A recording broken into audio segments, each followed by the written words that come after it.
आपल्यासोबत आदर्श राऊत आहे, जो जालन्याचा आहे आणि तो 7 दिवसासाठी पर्यटनासाठी किंवा फिरण्यासाठी जम्मू काश्मीरला गेला होता आणि त्याच वेळेस त्या ठिकाणी अतिरेकी हल्ला झाला। आदर्श सुखरूप आहे, तो जालन्यात पोहोचला आहे, परंतु आदल्या दिवशी त्याच्यासोबत काय घटना घडली, त्याने तिथला काय प्रकार बघितला, हा सर्व प्रकार आपण त्याच्याशी जाणून घेऊया। आदर्श भैया, मला सांगा, तुम्ही काश्मीरला गेले होते, खरं तर फिरायला गेले होते, त्यानंतर त्या ठिकाणी अतिरेकी हल्ला झाला। तुम्ही आदल्या दिवशी त्या ठिकाणी होते, दुसऱ्या दिवशी हल्ला झाला, काय घटना घडली ती, कोण भेटलं होतं, काय कसं परिस्थिती होती या ठिकाणची? सर्वात अगोदर तर जी घटना तिथे झाली ती फार दुर्दैवी झाली। त्याने मी, माझे आई आणि माझे वडील आम्ही फार डिस्टर्ब झालो, कारण की आमच्यासारख्याच बऱ्याच परिवार पूर्ण भारतातून किंवा पूर्ण आपल्या जगातून विविध देशातून तिथे ते फिरण्यासाठी आले होते। काश्मीर ज्याला आपण स्वर्ग म्हणतो ते तिथं बघण्यासाठी आले होते।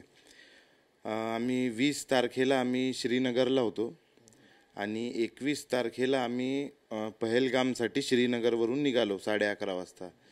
1-1:30च्या दरम्यान आम्ही तिथे पोहोचलो आणि बैसरन व्हॅली, ज्याला मिनी स्वित्झर्लंड म्हणते, ते वर आहे जंगलामध्ये। तर ते घोड्यावर तिथला प्रवास शक्य आहे किंवा पायी, आणि दोन्ही माझ्या आईवडिलांना शक्य नव्हतं, म्हणून एकटा मी तिथून घोडा घेऊन गेलो वरती। आणि वरती गेलो असता तिथं एक मॅगीचा स्टॉल होता त्या मिनी स्वित्झर्लंडजवळ।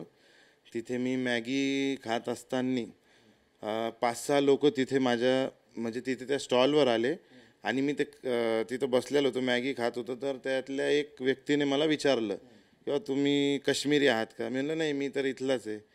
ते नाही, तुम्ही काश्मीरी तर वाटत नाही म्हणे, तुम्ही हिंदू आहात का म्हणे? म्हणलं नाही, मी तर इथलाच आहे। ते थोडं मला विचित्र वाटलं की असं, म्हणजे आता मी पण असं, आपण फिरत असतो, कोणी जात धर्म असं कोणी कोणाला विचारत नसतं। तर मी शांत बसलो, ते देखील शांत बसले आणि त्यांच्या ते काश्मीरी भाषेत ते बोलत होते त्यांच्या आपसात। आणि बोलत असताना ते मला असं जाणवलं की बाबा ते म्हणत होते की आज जरा गर्दी इथे कमी आहे। मी आमच्या ते घोड्यावाल्याला पण विचारलं की बाबा काय बनत होते? म्हणे आज जरा गर्दी कमी आहे। आणि तिथं नेटवर्क नसल्यामुळे मी त्या मॅगीवाल्याचा नंबर घेऊन आलो की बाबा मी खाली जातो आणि मग तुम्हाला फोनपेने पैसे पे करतो। मी खाली आलो, त्यांना ते पैसे पे केले, आम्ही श्रीनगरला आलो। आणि दुसऱ्या दिवशी जेव्हा तो हल्ला झाला, मी, माझी आई, माझे वडील, आम्ही आणि तिथं त्या हॉटेलमध्ये जितके पण पर्यटक होते, कोणी रूमच्या बाहेरसुद्धा निघालं नाही।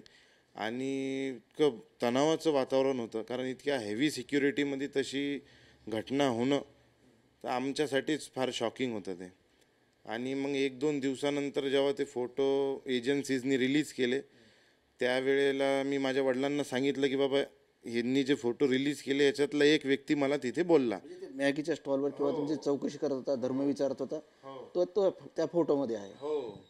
आणि मग मी माझ्या वडिलांना सांगितलं, पण तिथे फार असं भीतीचं वातावरण होतं। माझे वडील मला बोलले की आपण संबंधित एजन्सीजला ही माहिती दिलीच पाहिजे, आपल्याकडून शक्य जे होईल तितकी मदत केलीच पाहिजे। तर आम्ही फोन न करता, कारण की आम्ही श्रीनगर तिथे होतो, घाबरलेलो होतो, म्हणून आम्ही ईमेलद्वारे त्या मॅगीवाल्याचा नंबर आणि बाकी ते जे माझ्यासोबत तिथं घटना झाली जशी मी सांगितली ती त्यांना ईमेलद्वारे मी कळवली। आणि ती घटना त्यांना कळवली आणि मग आम्ही तिथून समजा निघायचा प्रयत्न केला।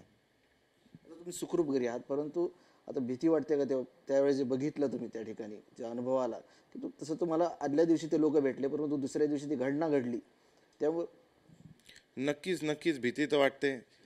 जर त्या परिवारांपैकी जर आमचा एक परिवार असताना आम्ही जर तिथे आमच्यासोबत काही बरं वाईट झालं असतं, ते निश्चितच भीती वाटायचं काम आहे। किती लोक होते जे तुम्हाला भेटले?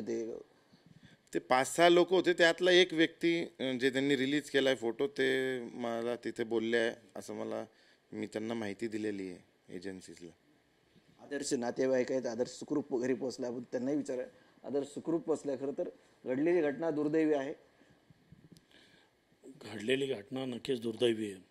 आम्हाला काळजी वाटत होती की बाबा आमचे काका, आमचा भाऊ हे तिथं गेलेले होते, पण ज्या दिवशी 22 तारखेला ही घटना घडली आणि शॉकिंग, रात्री काकाचा फोन आला सतीशला की आम्ही कालच तिथं होतो त्या ठिकाणी पहलगामला, आणि तिथून आम्ही निघालो आणि ही आज त्या ठिकाणी घटना घडली. पहिला फोन काकाला सतीशला आला काकाचा, आणि त्यावेळेस मग ज्यावेळेस आम्ही सोबतच होतो, काकाचा जसा फोन आला तर आम्हाला वाटलं की बाबा अरे ही असं एवढं शॉकिंग झालं की आम्हाला काळजी वाटायला लागली की आता हे कधी घरी येते आणि कधी नाही, अशी परिस्थिती निर्माण झाली. आणि ही खरोखर दुर्दैवी घटना आहे.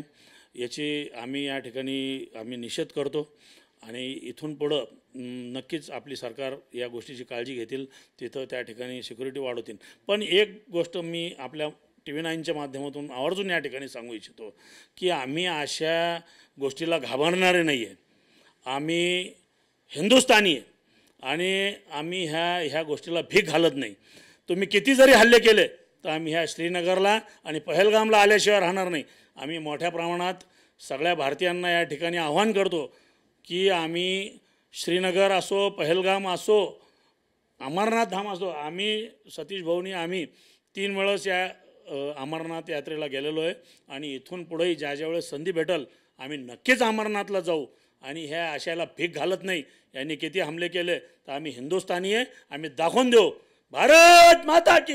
नक्कीच भावना आहेत, भारतीय म्हणून एक भावना असते, आम्ही कुणाला घाबरत नाही. परंतु मला सांग, तू जेव्हा सुरक्षा यंत्रणेला तो मेल केला, फोटो मेल केला, तेव्हा त्यांनी काही तुला विचारलं, कुणा ते संवाद झाला का पुढे काही? नाही, त्यांचा काही रिप्लाय आला नाही. परंतु जर त्यांनी पुढे काही आपल्याला विचारलं किंवा काही त्यांना माहिती हवी असेल तर आम्ही 100% कॉपरेट करायला त्यांना तयार आहे. नक्कीच हा होता आदर्श राऊत जालन्याचा आहे.